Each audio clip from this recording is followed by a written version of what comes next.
Hola, bienvenidos al canal. En el vídeo de hoy os queremos enseñar cómo podéis calentar vuestros semilleros totalmente gratis. Con el sistema de cama caliente que vais a ver en este vídeo, no solo podréis adelantar la temporada de hacer semilleros, sino que además os van a crecer mucho más rápido.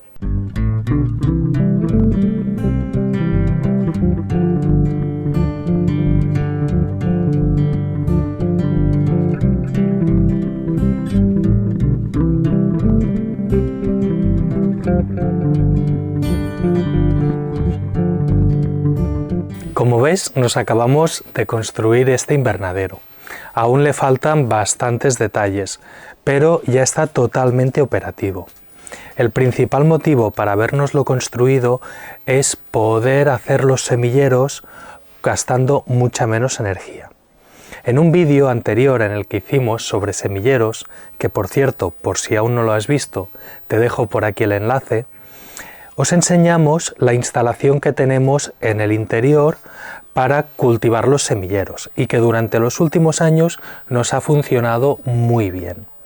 Utilizábamos esterillas calefactoras y luz artificial, y por eso para hacer los miles de semilleros de plantas que germinamos cada año acabábamos gastando muchísima energía. Por eso nos hemos construido este invernadero, para hacer lo mismo gastando menos energía. También queremos utilizarlo para cultivar algunas plantas y así poder alargar un poco la temporada de verano, otoño, o bien adelantar un poco esas cosechas que llegan al final del invierno. Pero el motivo principal es, como te he dicho, para hacer los semilleros. Mucha gente cree que un invernadero siempre está unos cuantos grados por encima de la temperatura exterior. Y en realidad un invernadero no siempre funciona así. Cuando le da el sol directo, como ya sabes, el invernadero se calienta. Y entonces, como le pasa ahora mismo que hace bastante calor aquí dentro, entonces sí que la temperatura está más alta. Pero por la noche puede llegar a enfriarse muchísimo. De hecho, ¿sabías que la temperatura de un invernadero puede llegar a estar más fría que la del exterior durante las noches? Pues sí, el invernadero puede llegar a enfriarse mucho, debido a un fenómeno que se conoce como inversión térmica, en la que el invernadero va perdiendo calor por radiación hacia el exterior. Esto sucederá en las noches de invierno en las que haya un cielo despejado. Los grandes agricultores que tienen muchísimos invernaderos conocen muy bien este fenómeno y para evitarlo, cuando la temperatura exterior y la interior se igualan por la noche, lo que hacen es abrirlos para que así haya circulación de aire y así las dos temperaturas se quedan estables, se quedan iguales.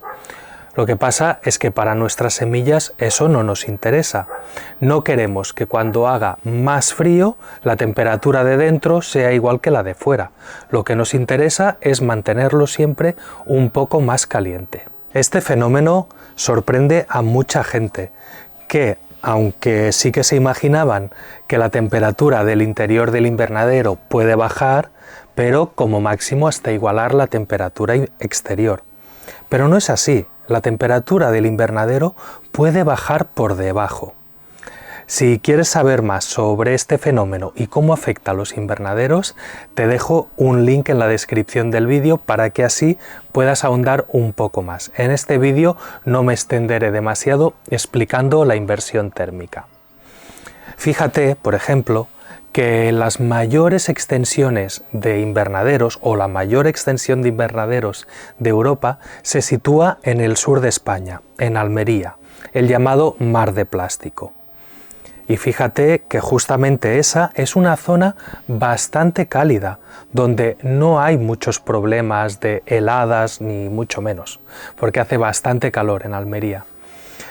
Esto se hace porque debido a la inversión térmica, cuando estamos rozando temperaturas muy bajas, podría llegar a darse la situación que en el interior del invernadero helara y fuera no. Si no tomamos ninguna medida, Aquí, en este lugar, donde las temperaturas alcanzan los 0 grados, incluso algunos días está por debajo de 0 grados, podríamos levantarnos una mañana, abrir el invernadero y encontrarnos nuestras plantas heladas y que las del exterior están perfectamente. Fíjate también que en otros lugares se sitúan las zonas de invernadero, de cultivo de invernadero, cerca de la costa, porque así el mar ayuda a regular las temperaturas y que no se den esas heladas tan extremas. A lo mejor estás pensando que tú has visto invernaderos en zonas realmente frías. Así es, los hay. Pero ¿cómo funcionan esos invernaderos? Hay dos opciones. O bien, durante el invierno dejan de cultivar en ellos, y son invernaderos que sirven sobre todo para alargar la temporada de verano, o incluso en algunos lugares como Finlandia, como Alaska o como algunas zonas de Canadá, un invernadero es la única forma de que en verano se llegue a durar tantos días la temporada de calor como para poder cultivar, por ejemplo, tomates o pimientos. De otra forma sería imposible. Ese es un uso que se le da a los invernaderos en los lugares muy fríos. Otra opción que también se suele utilizar es calefactar los invernaderos. Para ello utilizan todo tipo de sistemas, desde radiadores eléctricos a estufas que funcionan con gasoil, con butano, con queroseno, con parafina. También otras que son calderas de leña o incluso cáscaras de frutos secos.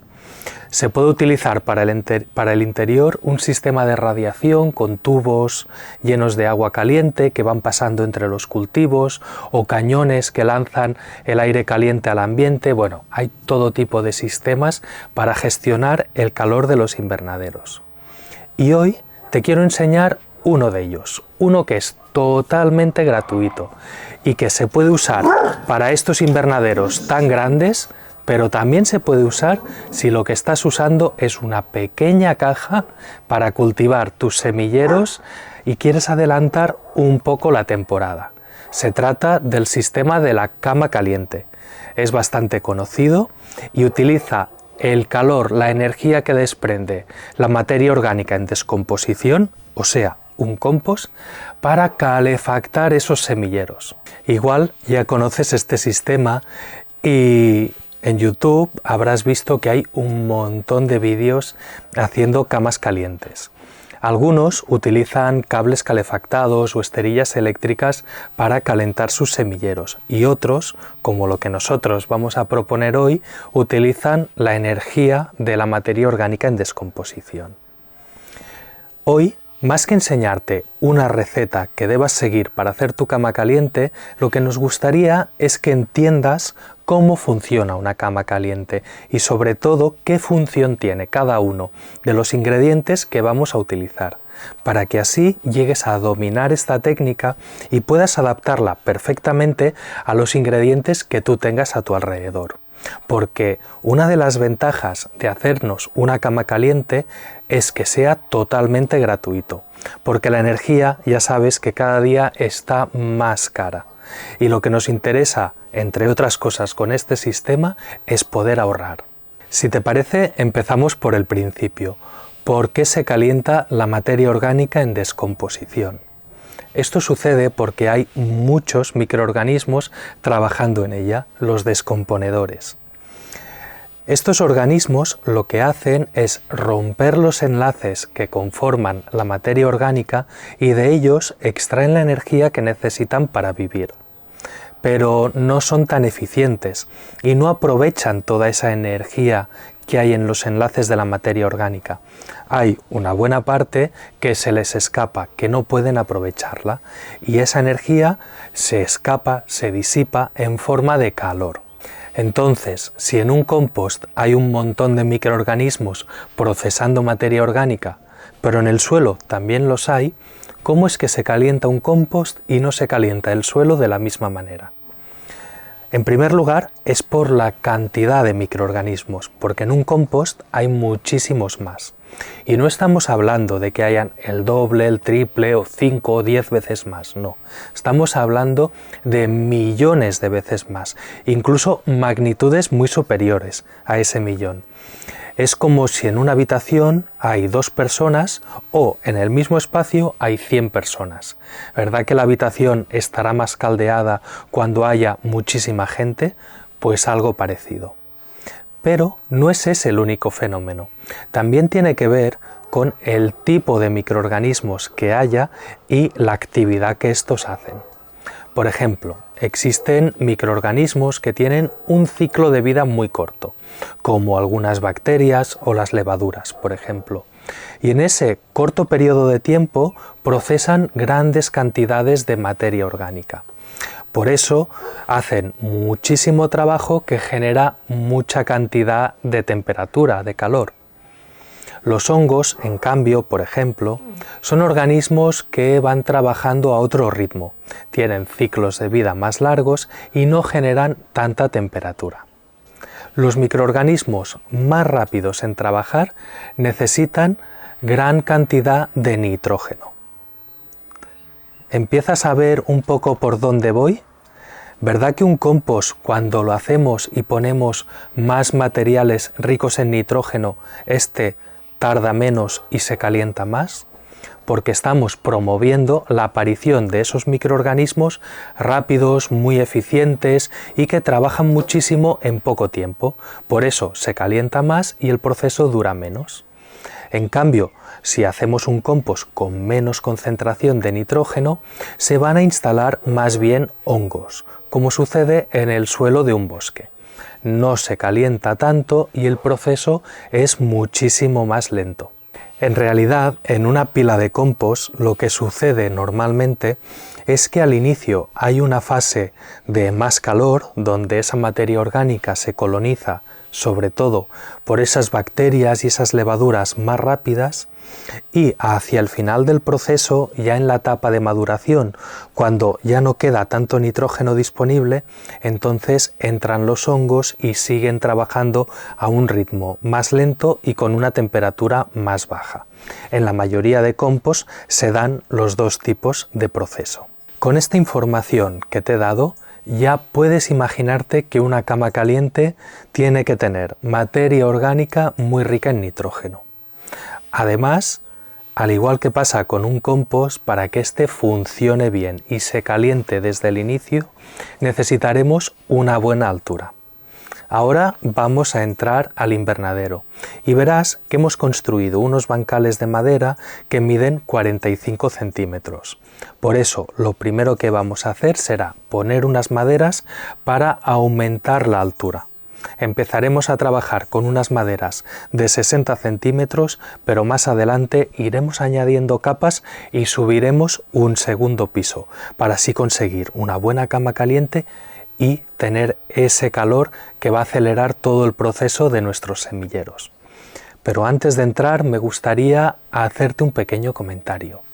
Y es que ya sabes que si aún no estás suscrito, puedes ayudarnos muchísimo dándole al botón de suscribir. Para ti puede ser un pequeño gesto y a nosotros nos ayuda muchísimo a seguir creando contenido de calidad. Y si tienes cualquier sugerencia o cualquier duda, ya sabes que puedes escribirnos y ponerlo en comentarios. Estaremos encantados de leerte y, si es posible, intentaremos echarte una mano.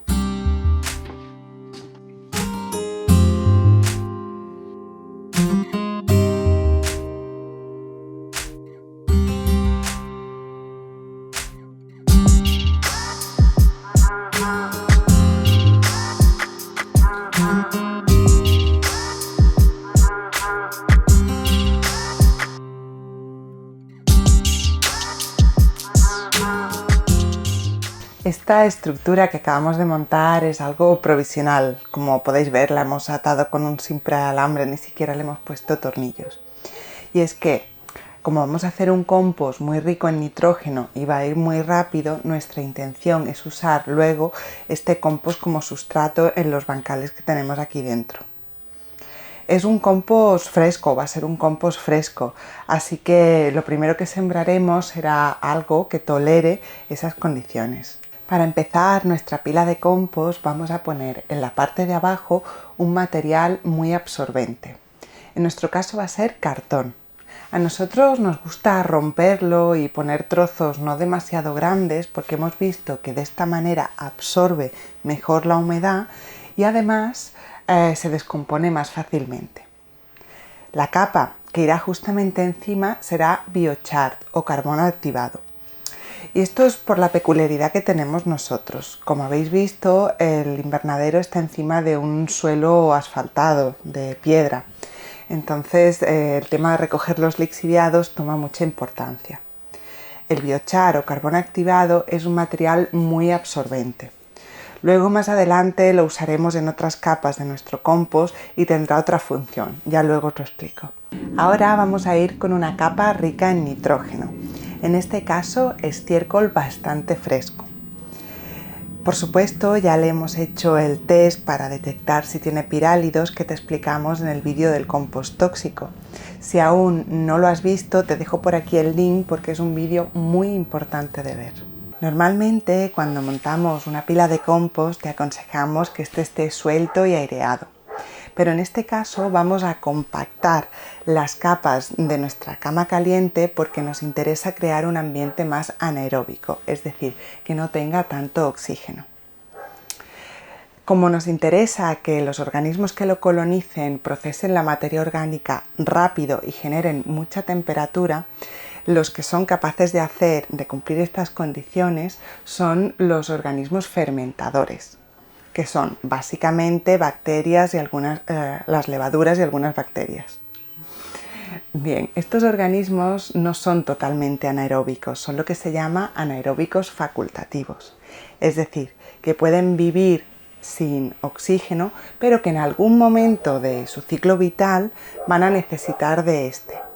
Por ejemplo, el caso de las levaduras, que pueden fermentar sin oxígeno, no tienen ningún problema para hacerlo, pero cuando necesitan reproducirse y aumentar la población, entonces sí que necesitan ese oxígeno.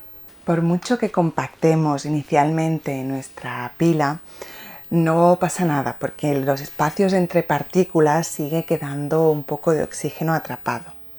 Además vamos a ir regando y esa misma agua puede contener hasta 6 miligramos por litro de oxígeno disuelto que también pueden captar estos microorganismos.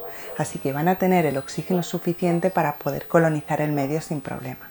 Este oxígeno inicial lo van a estar consumiendo estos microorganismos para aumentar la población.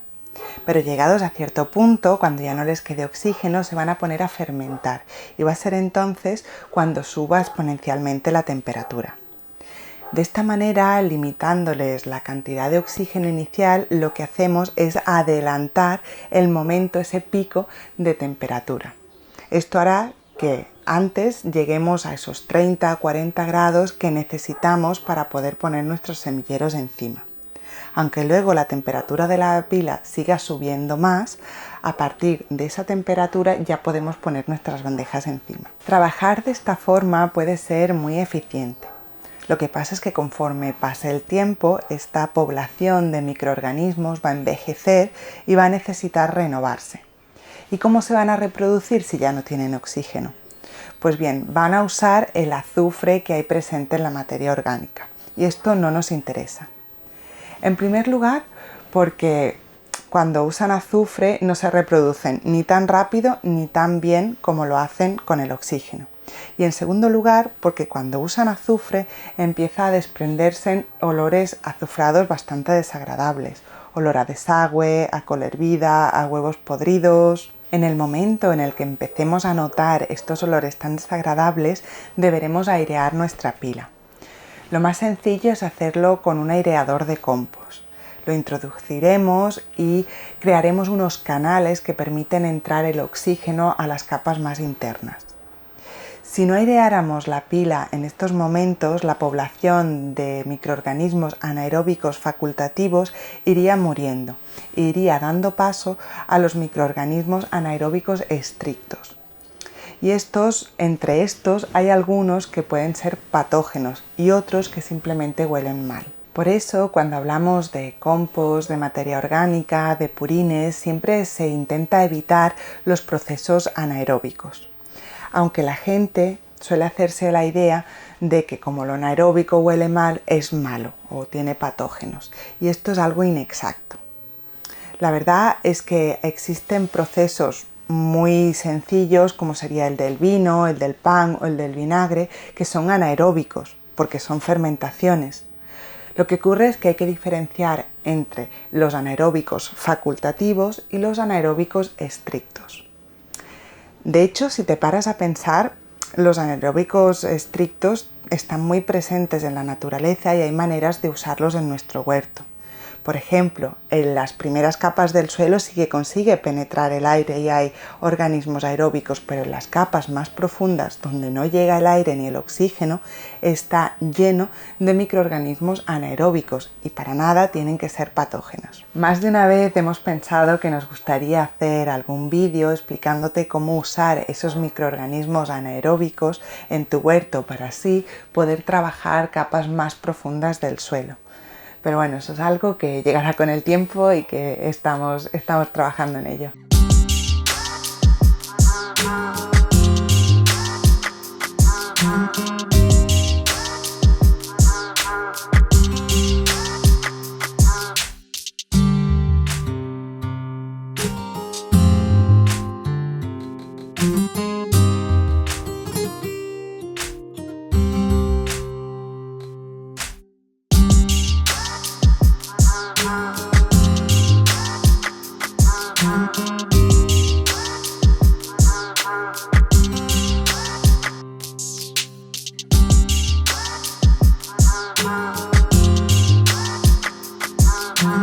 Después de añadir esta capa de estiércol fresco, de pisarla y regarla, la siguiente capa que vamos a añadir es rica en carbono. En nuestro caso usaremos esta paja, que es un residuo de las granjas de setas, antes se había cultivado setas en ella, aunque en realidad podemos usar cualquier otra fuente de carbono, como podría ser una paja normal, cartón o hojarasca. A nosotros esta paja nos gusta especialmente y tenemos un fácil acceso a ella. De hecho, ya os detallamos mucho más sobre este tipo de material en el vídeo del acolchado y también la usamos para hacer nuestros bancales lasaña. Un material que, aunque sea rico en carbono, no recomiendo usar son derivados de la madera, o bien virutas, o serrín, o chips de madera. Es que estos están compuestos básicamente de lignina, la madera es lignina, que aunque sea una fuente de carbono, los únicos organismos que son capaces de descomponerla son los hongos. Y en un sistema rápido como este, en el que no van a poder establecerse hasta el final, no tiene mucho sentido. Algo que me gusta mucho de nuestra paja de setas es que además de paja y de restos de hongos, tiene harinas. Y las harinas son un carbohidrato, es decir, son una fuente de carbono rápida para que los microorganismos puedan ponerse a fermentar enseguida. Es incluso más fácil de acceder al carbono de las harinas que al de la celulosa del cartón, de la misma paja o de la hojarasca. Es un poco la función que tiene el salvado de trigo o de arroz cuando hacemos una pila para bokashi. La capa que vamos a usar justo encima va a ser el inóculo de microorganismos. Nosotros usaremos un poco de nuestro compost, con una fina capa por encima es suficiente para inocular. Pero si no tienes compost, puedes ir al bosque y recoger un poco de mantillo, que es esa capa superficial que hay en el suelo del bosque. Si vas a hacer esto, no exageres, esta capa cumple una función en el bosque y está bien que cojas un poco, pero no te lleves sacos y sacos.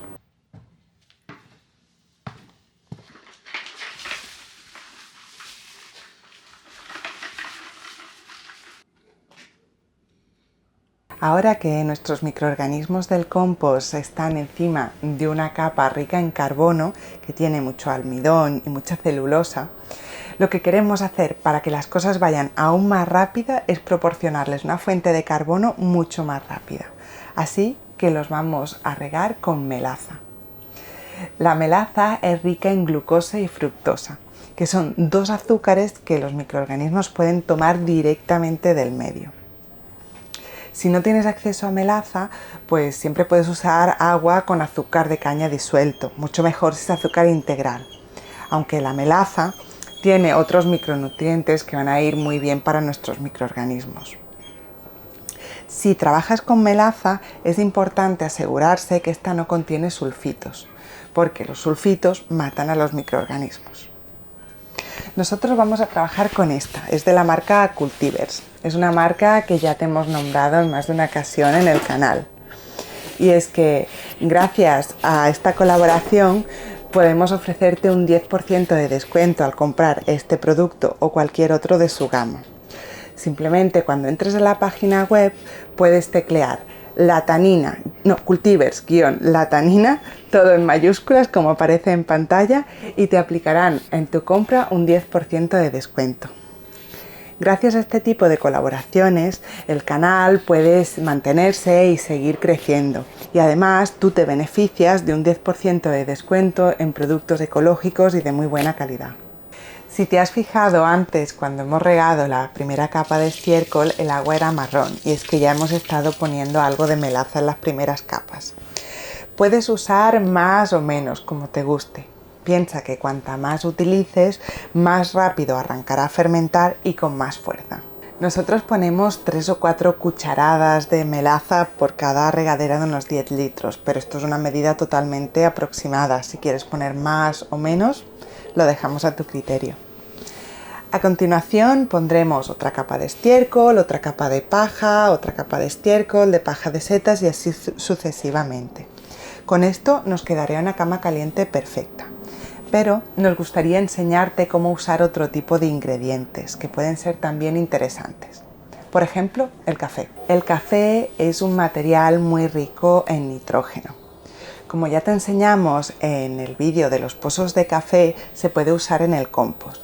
De hecho, estudios de la Universidad de Oregón demuestran que los compost hechos con café se calientan incluso más que los compost hechos con estiércol. Así que, como aquí estamos buscando temperatura, es un ingrediente ideal.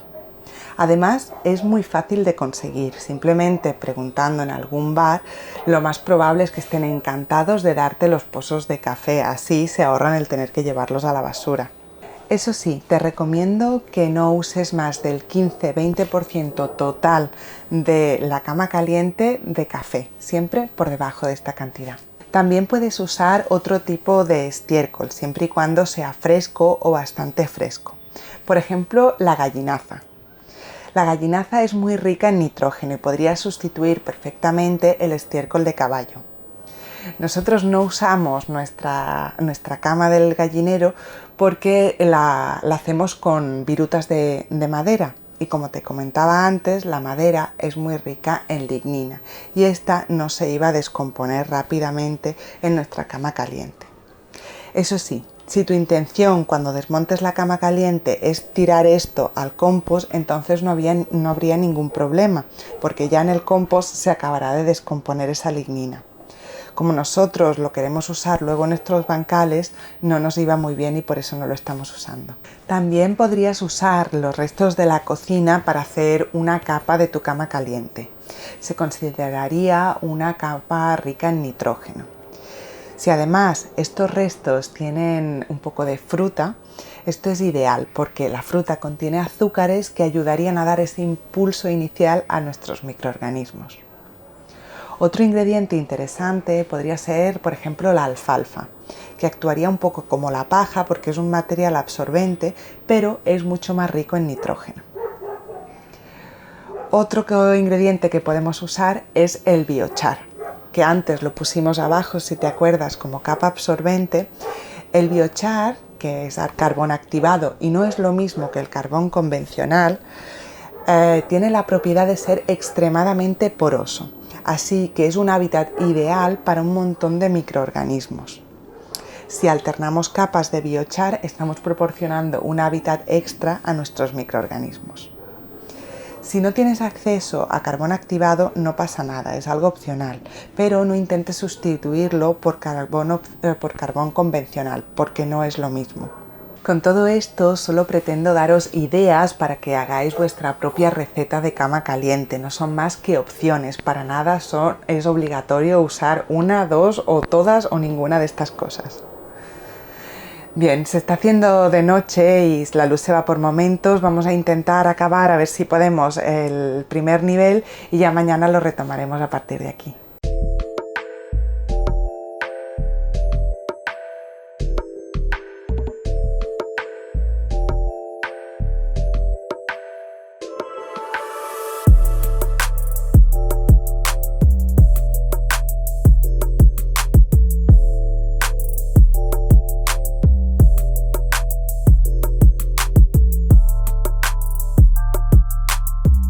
Bueno, ya hemos prácticamente acabado nuestra cama caliente.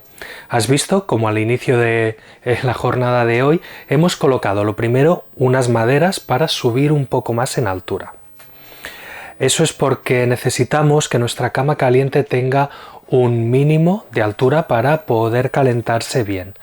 Se dice que son 60 centímetros esa altura mínima, aunque yo te recomiendo subir un poco más, hasta unos 90 aproximadamente. 90, 1 metro 10, máximo 1,20 m, eso es la altura ideal para que se caliente mucho y rápido. Si conforme la pila va cogiendo altura no quieres subirte como has visto que hacía Mireia, perfectamente podrías compactar las distintas capas con un peso, que puede ser una garrafa, un ladrillo, un tronco, y vas golpeando repetidamente en la pila, así conseguirás el mismo efecto que caminando por encima. Hoy hemos seguido haciendo las capas, las mismas que hacíamos ayer, las ricas en carbono y ricas en nitrógeno, siempre procurando que el equilibrio esté desplazado hacia el nitrógeno, es decir, mucho más estiércol y café en este caso. Y este tipo de compost, que son tan ricos en nitrógenos, les sucede una cosa, y es que una parte del nitrógeno tiende a escapar de la pila. Y tiene dos formas de escapar básicamente. La primera es como óxidos de nitrógeno, que es un gas bastante contaminante y que debemos evitar producirlo en toda medida.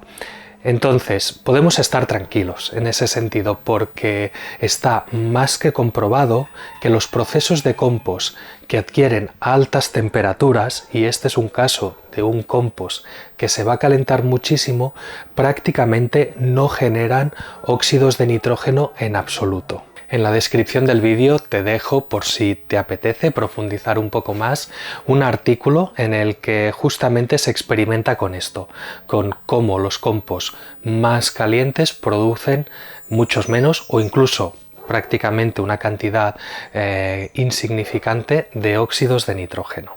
Así que sobre este gas no deberíamos preocuparnos demasiado en este caso. La otra forma de que el nitrógeno se escape de nuestra pila es en forma de amonio. El amonio es un gas que se puede difundir a través de las capas de nuestra pila y llegar hasta los semilleros. Y eso no les va a sentar nada bien a nuestras plantas. Pero ahora vamos a colocar aquí una capa que va a hacer de filtro y va a absorber todo ese gas antes de que llegue a nuestros semilleros. Nosotros vamos a hacerla con biochar o carbón activo, que es un ingrediente muy eficaz para conseguir este propósito. De hecho, también te voy a dejar en los comentarios del vídeo un estudio donde se comprueba y se demuestra justamente esto, cómo el biochar es capaz de capturar el amonio de un estiércol muy rico en nitrógeno. Y es curioso porque en ese estudio justamente la fuente rica en nitrógeno de materia orgánica es estiércol de caballo, lo mismo que hemos utilizado nosotros. Como el biochar es un ingrediente tan poroso, tan poco denso, tan ligero, pues es también muy buen aislante. Y nosotros queremos que el calor se difunda hasta nuestros semilleros por contacto. Si pusiéramos una capa solo de biochar encima de todo, estaríamos aislándolos de ese calor que hay abajo y eso no nos interesa. Así que vamos a mezclar todo ese biochar, vamos a poner bastante cantidad, pero vamos a mezclarlo en este caso con compost. Podría ser también con un sustrato, por ejemplo, para plantas, perfectamente. Además, el amonio tiene otra forma de escapar de la pila o de almacenarse. Y es que este gas es muy soluble en agua. Y nuestra pila está muy húmeda. Así que no solo se va a escapar por arriba y por los laterales de la pila en forma de gas, sino también en forma líquida. Bueno, esto no me preocupa demasiado. En primer lugar, hay muchas plantas que son capaces de asimilar el amonio. Y por otro lado, las bacterias y microorganismos varios que van a vivir aquí, también muchísimas de ellas son capaces de asimilarlos. De hecho, hay un género de bacterias que transforman el amonio en nitritos y los nitritos en nitratos. Y los nitratos, y así que es una fuente de nitrógeno, un nutriente de primerísima calidad para todas las plantas. Y esta pila va a estar llena de bacterias. Así que estoy seguro que en pocos días todo ese amonio disuelto en el agua va a transformarse y no va a ser ningún problema. De hecho, va a ser una gran cantidad de nutrientes que luego cuando desmontemos la pila y lo pongamos en nuestras camas dentro del invernadero va a servirnos para cultivar la siguiente temporada de plantas. Una vez que hemos puesto nuestro biochar o carbón activado junto con el compost, aunque ya digo que podrías haber utilizado si quieres un sustrato universal perfectamente, ya solo nos queda esperar. Nosotros vamos a monitorizar la temperatura con un termómetro de estos, que es un termómetro de compost. Esto se suele pinchar en la pila de compost y así sabemos cómo va el proceso. Voy a pincharlo aquí y cuando la temperatura llegue a unos 30 o 40 grados ya podremos introducir nuestros semilleros. Además, en este caso, como estamos a cubierto, no haría falta, pero nos gusta tapar nuestra cama caliente con una tapa de plástico transparente o un vidrio. Si lo estás haciendo en el exterior, que funciona perfectamente, igual de bien que aquí dentro de un invernadero, entonces sí que tendrás que taparlo seguro. Además, te recomiendo que si lo haces fuera, intentes aislar al máximo posible las paredes, utilizando madera, por ejemplo, que es un buen aislante. Hay gente que lo rodea también de balas de paja, por ejemplo, le pone una manta o incluso placas de Porespán. Bueno, hay un montón de opciones, pero cuanto más consigas retener el calor dentro y que no se escape, mucho mejor para tus semilleros. Bueno, pues hasta aquí la construcción de esta cama caliente. Seguramente en este invernadero vamos a hacer otra o incluso dos más, porque hay bastantes semilleros que nos quedan aún por hacer esta temporada. Y bueno, repasando un poco, hoy esta excusa de construir una cama caliente nos ha servido para hablar de invernaderos, ¿no? De ese efecto invernadero tan curioso, de microorganismos, de un tipo de compost anaeróbico que no es muy común. Hemos hablado también del biochar. Recuerda, 3 usos distintos le hemos dado aquí al carbón activo, como absorbente en el fondo, como hábitat para microorganismos durante la pila y arriba de todo como ese biofiltro que captura el amonio. Bueno, hemos tratado un montón de temas y todo a partir de esta cama caliente. Yo espero que te haya gustado el vídeo. Si es así, ya sabes que puedes darle a like para hacérnoslo saber y nos vemos en el siguiente.